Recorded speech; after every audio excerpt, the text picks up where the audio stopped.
ನೆನಮಂಗಲದಲ್ಲಿ ಇದೇ ದಂಧೆ ಆಗ್ಬಿಟ್ಟಿದೆ. ನಾನು ರಾಜಕೀಯಕ್ಕೆ ಬಂದಾಗ ನೋಡ್ತಾನೆ ಇದ್ದೀನಿ. ಏನೋ ಮಾಡ್ಬಿಡೋದು, ಏನೋ ಅಧಿಕಾರ, ಕೆಲವರು ಅಷ್ಟೇ ಇಲ್ಲಿ ಬದುಕೋದು. ಅವ್ರನ್ನ ಎಲ್ಲ ಏನೋ ಮಾಡಿ ಮಂಕ್ ಮಾಡಬೇಕು ಅನ್ನೋದು ಮಾಡ್ತಾ ಇದ್ರು.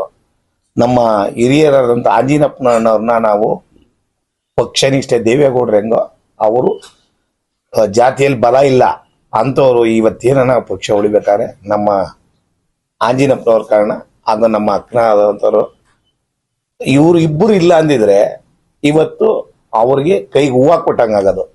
ಈಗ ಅವರು ಏನು ಮಾಡ್ದಂತ ಪರಿಸ್ಥಿತಿ. 18 ಜನ ಇದ್ದೀವಿ ಅಂತ ಮನೆ ಶಾಸಕರು ಹೇಳ್ತಾ ಇದ್ರಲ್ಲ ನೀವು, ಎಲ್ಲಾರ ಮನೆ ಅಲ್ದು ಇಕ್ತಾ ಇದ್ದಾರೆ. ಅದು ಮಾಡಬೇಡಿ.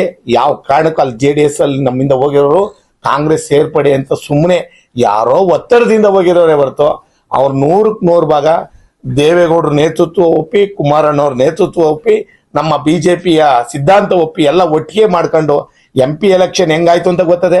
MLC ನಮ್ಮ ಸೊಸೈಟಿ ಎಲೆಕ್ಷನ್ ಏನಾಯ್ತು ಅಂತ ಗೊತ್ತು. PLD ಬ್ಯಾಂಕ್ ಎಲೆಕ್ಷನ್ ಏನಾಯ್ತು ಅಂತ ಗೊತ್ತು. ಕಾಯ್ತಾ ಇದ್ದಾರೆ. ಅವರು ಸುಮ್ಮನೆ ಅಲ್ಲಿ ಇರ್ಬೋದು. 100ಕ್ಕೆ 100 ಭಾಗ ನಮ್ಮ ವಿಶ್ವಾಸ ಇದೆ ಅವ್ರು ಓಟ್ ಹಾಕ್ತಾರೆ. ಅದನ್ನ ಇವ್ರು ಏನೋ ತಂತ್ರ, ಏನು 2 ಕೋಟಿ ಕೊಡ್ತೀನಿ, 3 ಕೋಟಿ ಕೊಡ್ತೀನಿ, ನಿಮ್ಮ ಬರ್ರಿ ಅಂದ್ರೆ ಏನ್ ಹಂಗಾರೆ ಕೊಟ್ರೇನ ಎಲ್ಲಾರ್ಗು MLA ಅವರು ಇದನ್ನ ಮಾಡಬಾರ್ದು. ಯಾಕೆಂದ್ರೆ ನಾವು ನೋಡ್ದೋ ಎಲ್ಲ ನಾವು ಎಲೆಕ್ಷನ್ ಬೇಡ ಕೊಡಿ, JDS ಉಪಾಧ್ಯಕ್ಷ ಕೊಡಿ, ನೀವು ತಗೊಳ್ಳಿ ಅಂತ ನಾವು ಎಲೆಕ್ಷನ್ ಬೇಡ ಅಂತ ಎಷ್ಟು ತಾಳ್ಮೆಯಿಂದ ಹೇಳಿದ್ರು ನಮ್ಗೆ ಆಟ ಆಡಿಸಿ ನಾವು ರಾಜಕೀಯಕ್ಕೆ ಏನು ಯಾವಾಗೂ ಬೆಳಗ್ಗೆದ್ರು ಇದೇ ಕೆಲಸ ಅಲ್ಲ ನಮ್ಗೂನು ಮಾಡ್ಕೊಂಡು ಹೋದ್ರೆ ಏನೋ ಒಂದು ನೆನಮಗದ ಒಗ್ಗಟ್ಟಾಗಿ ಹೋಗ್ಲಿ, ಏನೋ ಒಂದು ಉದ್ಬತ್ತಿ ಕೆಲ್ಸಗಳಾಗ್ಲಿ ಅಂತ ನಾವು ಮಾಡಿದ್ರೆ ಎಲ್ಲ ಲಾಸ್ಟ್ಗೆ ಅಮಾಯಕರನ್ನ ಬಿಟ್ಬಿಟ್ಟು ನೀನ್ ಬಲವಾದವ್ರನ್ನ ಕೊಟ್ಕೊಂಡ್ಬಿಟ್ಟು BJP ಗೆದ್ದಿದ್ರು. ಇವತ್ತು ನಾವ್ ಗೆದ್ರು, ಅವ್ರು ಗೆದ್ರು, ನಾವೇ ಗೆದ್ದಂಗೆ. ಹೆಂಗೇನ್ರಿ BJP ಅವ್ರವ್ರು? BJP ಕಂಡ್ರಿ ಓಟ್ ಹಾಕಿ ಗೆಲ್ಸಿರೋದು. ಗಣೇಶ್ ಯಾರ್ರಿ BJP ಇಂದ ಗೆದ್ದಿಲ್ವೇನ್ರಿ? ಈಗ ಅಲ್ಲೇ ಒಂದು BJP ಅಧ್ಯಕ್ಷ ಮಾಡಿದೀವಿ, ಇದು BJPನೇ ಆಗೋದು. ಅವ್ರಿಗೆ ಇದ್ರು ಅವ್ರು ತಿಳ್ಕೊಬೋದು. ಅವ್ರಿಗೆ ಕಾಂಗ್ರೆಸ್ನದೆಲ್ಲ ಮುನ್ಸ್ಕೊಂಡ್ ಕೂತವ್ರೆ. ನಾನೇ ಹೋಗ್ಬಿಟ್ಟು ಸಡನ್ ಆಗಿ ಹೋಗ್ಬಿಟ್ಟು ಕೊಟ್ಬಿಡಕತ್ತದ? MLA ಸುಪ್ರೀಮ ಇಲ್ಲಿ ಜನ ಓಟ್ ಹಾಕ್ತವ್ರೆ ನೆನ್ಮಂಗಲ ತಾಲೂಕಿನಲ್ಲಿ ಇಲ್ವಾ? ಇದು ಮಾಡೋದು ತಪ್ಪು. ಯಾಕೆಂದ್ರೆ ನಾವು ಹೇಳಿದೀವಿ, ನಾವು ಬೇಡ ರೀ ಹಿಂಗ್ ಯಾರು ಹಳಬ್ರು ಕೊಡಿ, ಎಲ್ಲೂ ನಾವು ಹೊಂದಾಣಿಕೆ ಮಾಡ್ಕೊಂಡು ಮಾಡೋಣ, ಬೇಡ ರಾಜಕೀಯ ಬೇಡ.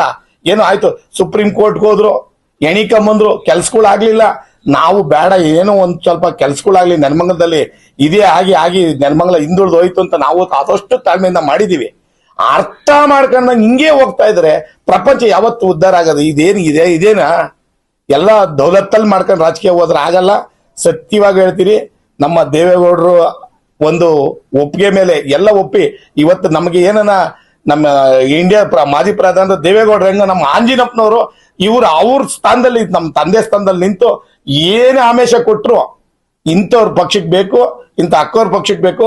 ಯಾಕೆಂದ್ರೆ ನಾವ್ ಇದ್ದವ್ರು 5 ಜನ ಆದ್ರೂ, ನಾವ್ 5 ಜನ ಇದ್ರು ಅಲ್ಲಿರೋರ್ನೆಲ್ಲ ನಾವು ಕಾಂಟ್ಯಾಕ್ಟ್ ಮಾಡ್ದೋ. ಯಾಕೆಂದ್ರೆ ನಾವು ಇವರೇ ಎಲ್ಲ ಅಲ್ಲಿದ್ರು ಏನೋ ಒತ್ತಡದಿಂದ ನಾನು ಕೆಲಸ ಹಾಕ್ಬಿಡ್ತೀನಿ, ಕೆಲಸ ಏನ್ ಹಂಗಾರೆ ಹಾಕದೇ ಇಲ್ವಾ?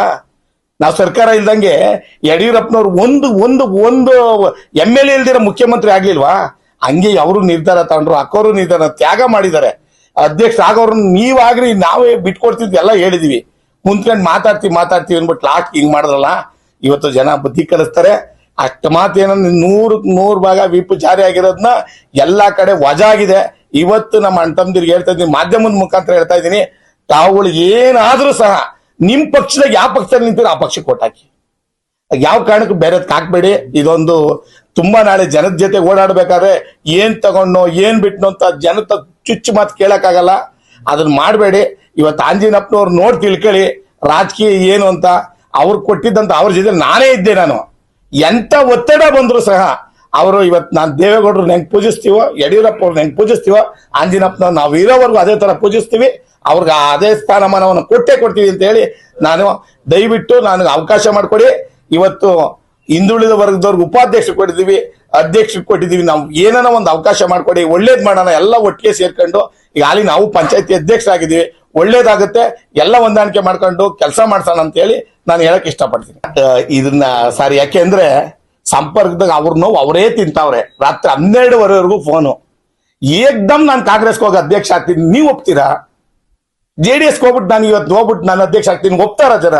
ಅವ್ರ ನೋವು ಭಗವಂತಂಗ್ ಮುಟ್ಟೈತೆ, ಹೇಳಕ್ ಆಗ್ತಾ ಇಲ್ಲ. ಯಾರು ನಾವು ಹಿಂದೆ ಇದ್ದ MLAಗಳು ನೋಡಿದೀವಿ, JDS MLA ನೋಡಿದ್ದೀನಿ, ಅಂಜಿನ್ ಮೂರ್ತಿ ಅವ್ರು ನೋಡಿದ್ದೀನಿ. ನಾವು MLAಗಳು ನೋಡ್ಕೊಂಡ್ ಬಂದಿದ್ವಿ. ಆ ತರ ಈ ತರ ದೌಲತ್ ನಡೀತಾ ಇದೆ ಅಂತ ನೋಡಿದ್ರೆ ಮುಂದೆ ಜನ ಬುದ್ಧಿ ಕಲಿಸ್ತಾರೆ. ನಿಮ್ಗೂ ಗೊತ್ತು ಯಾವ್ಯಾವ ಎಲೆಕ್ಷನ್ ಏನೇನಾಗದೆ ಅಂತ. ಆಗುತ್ತೆ, ಭಗವಂತ ಇದ್ರಲ್ಲಿ ಒಳ್ಳೇದ್ ಮಾಡ್ತಾನೆ. ನಮ್ಮವ್ರು ಯಾರು ಇದು ಕ್ರಾಸ್ ಔಟ್ ಮಾಡಲ್ಲ. ಆ 100% ನಂಬಿಕೆ ಇದೆ. ಕಾಂಗ್ರೆಸ್ನವ್ರ ಆಶೀರ್ವಾದ ನಮ್ಮ ಮೇಲೆ ಇರ್ಲಿ. ಅವರು ಹೆಂಗ್ ನೋವು ತಡೆದಿದ್ದಾರೆ ಅಂದ್ರೆ ರಾತ್ರಿ 12:30ವರೆಗೂ ಮಾತಾಡಿದ್ದಾರೆ ನಮ್ಮ ಹತ್ರ. ಅವ್ರ ನೋವುಗಳೆಲ್ಲ ಹೇಳ್ಕೊಂಡಿದ್ದಾರೆ.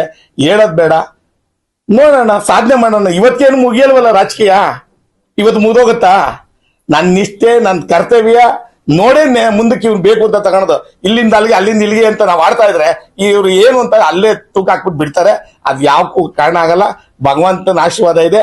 ನಮ್ಮ JDS ಎಲ್ಲಾ ಅಭ್ಯರ್ಥಿಗಳು ನಮ್ಗೆ ಓಟ್ ಹಾಕೇ ಹಾಕ್ತಾರೆ. ಆ ವಿಶ್ವಾಸ 100% ಭಾಗ ಇದೆ. ಕಪ್ಪು ನಮ್ದೆ.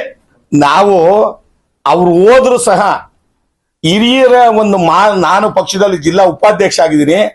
ಅವ್ರ ಮಾತು ಕೇಳಿ ಹಿಂದೆ ಹೋಗುವಂತ ಕೆಲಸ ನನ್ನ ಲೈಫಲ್ಲಿ ನಾನು ಮಾಡಿಲ್ಲ. ನನ್ನ ರಾಜಕೀಯ ನೀವು ನೋಡಿದೀರಾ. ನಾವೇನಿದ್ರು ಗುಂಡೊಡ್ದಂಗೆ ನಾವು ಸಾಮಾನ್ಯ ಕಾರ್ಯಕರ್ತನಾಗಿ ಈ ಲೆವೆಲ್ ಬಂದಿರೋದು. ಇವತ್ತು ಇಂಥವ್ರು ನೋಡಿ ರಾಜಕೀಯ ಕಲಿಬೇಕು ನಾವು. ನಮ್ಗೂನು ಏನೋ ಎತ್ತೋ ಅಂತ ಗೊತ್ತಿರಲ್ಲ JDS ಬಗ್ಗೆ ನಂಗೆ ಅಷ್ಟು.